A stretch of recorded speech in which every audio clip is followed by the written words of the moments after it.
Buting araw mga ka-eskwela! Ngayon ho, tatalakayin ho natin yung isa sa pinakapopular na benepisyo mula sa SSS. Ito ho yung retirement benefit. Kaya samahan niyo po kami muli ni Abby para sa accurate at bagong impormasyon tungkol sa retirement benefit. Pasok, Abby! Thank you, Tony Sal! So, mga ka-eskwela, sabi nila, last 5 years lang daw ang gagamitin sa computation ng retirement pension.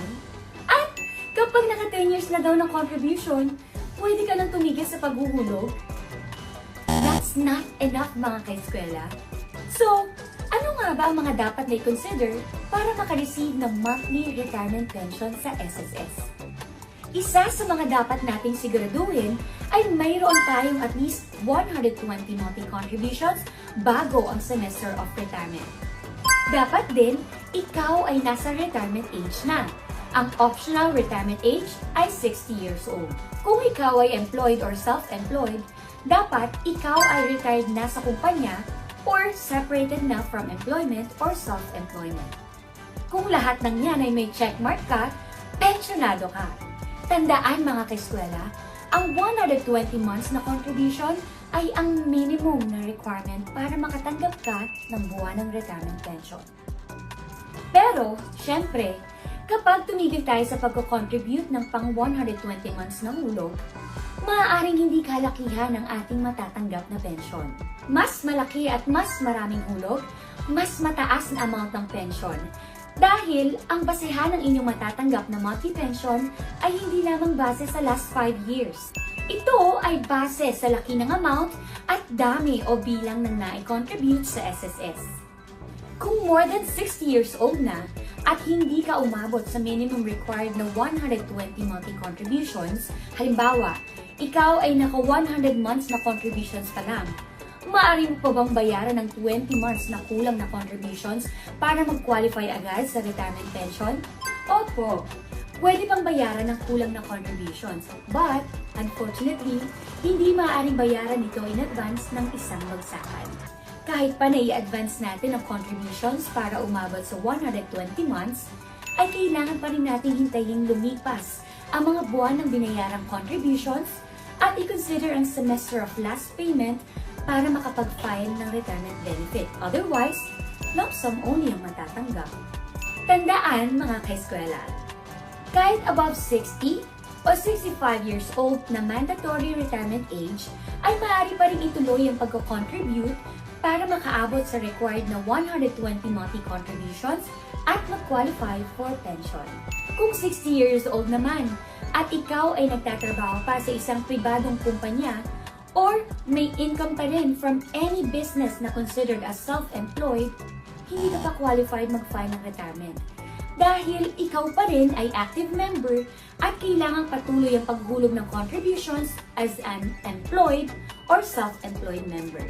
But, regardless of your status, employed or self-employed man, once you reach the age of 65, pwedeng-pwede ka na mag-file ng retirement. Dahil, yan ang ating mandatory retirement age.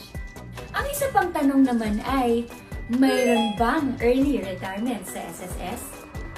Yes, meron. Pero hindi ito nag-a-apply sa lahat ng members.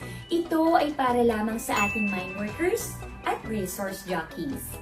Dahil napag-alaman na mas physically deteriorating ang kanilang nature of work, kaya may mga naipatupad na batas na nagpababa ng kanilang retirement age. Para sa mga mine workers, kung ang date of retirement ay nagpo-fall within the period of March 13, 1998 to April 26, 2016, ang optional retirement age nila ay 55 years old. Samantalang, ang mandatory retirement age naman ay 60 years old. At effective April 27, 2016, ibinaba muli sa 50 years old ang kanilang optional retirement age, but maintained at 60 years old ang mandatory retirement age.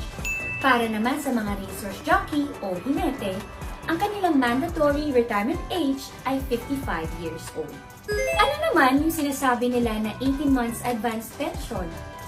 Ito ay option para makuha in advance ang 18 months na halaga ng kanilang monthly pension. Makukuha nila ito in a lump sum amount.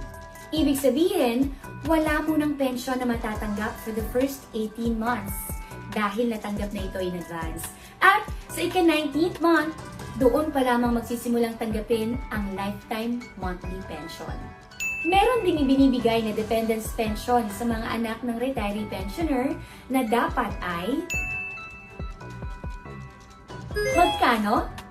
10% ng buwan ng pension or 250 pesos. Alin man ang mas mataas.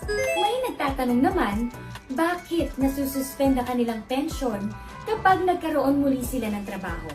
Kung wala pa sa compulsory retirement age na 65 years old ang pensioner, matitigil muna ang kanyang pension dahil kakailanganin niya mag-contribute muli as an employed SSS member. At ang nadagdag na contributions ay maisasama sa pagre-recompute ng kanyang retirement benefit na ipa-file kapag siya ay separated from employment na ulit o pag-abot ng kanyang 65th birthday. So, heto na tayo sa exciting part mga ka-eskwela. Paano ang filing ng retirement benefit? Mayroon tayong dalawang paraan.